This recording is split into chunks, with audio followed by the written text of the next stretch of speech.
दोस्तों, विश्वासघात सबसे बड़ा छल होता है। अंधे धृतराष्ट्र ने अपने सौपुत्र क्यों गवाए और इस पर श्री कृष्ण भगवान जी ने क्या उत्तर दिया, आइए जानते हैं। हाय गाइस, मैं हूँ शिव और एक छोटी सी इन्फॉर्मेशन हम सबके लिए। महाभारत युद्ध समाप्त होने पर धृतराष्ट्र ने श्री कृष्ण भगवान जी से पूछा कि मैं अंधा पैदा हुआ और मेरे सौपुत्र मारे गए, मैंने ऐसा कौन सा पाप किया जिसकी सज़ा मुझे मिली।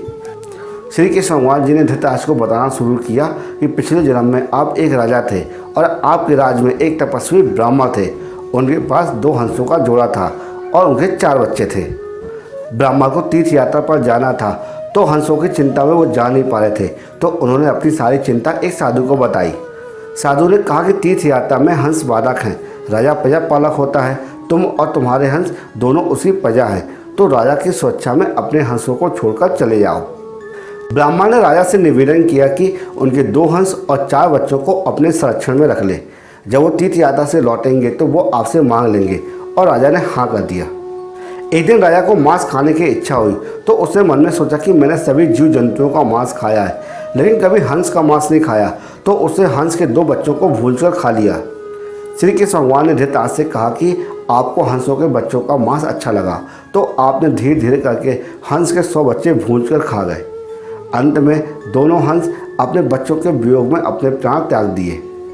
कई साल बाद जब ब्राह्मण तीर्थ यात्रा करके लौट के आया तो राजा से हंसों के बारे में पूछा, तो राजा ने कह दिया कि आपके हंस बीमार हो गए थे और मर गए। श्री कृष्ण भगवान जी ने धृतराष्ट्र से कहा कि तीर्थ यात्रा पर गए उस ब्राह्मण के साथ आपने विश्वासघात किया और प्रजा की धरोहर पर डाका डाला, आपने राजधर्म भी नहीं निभाया।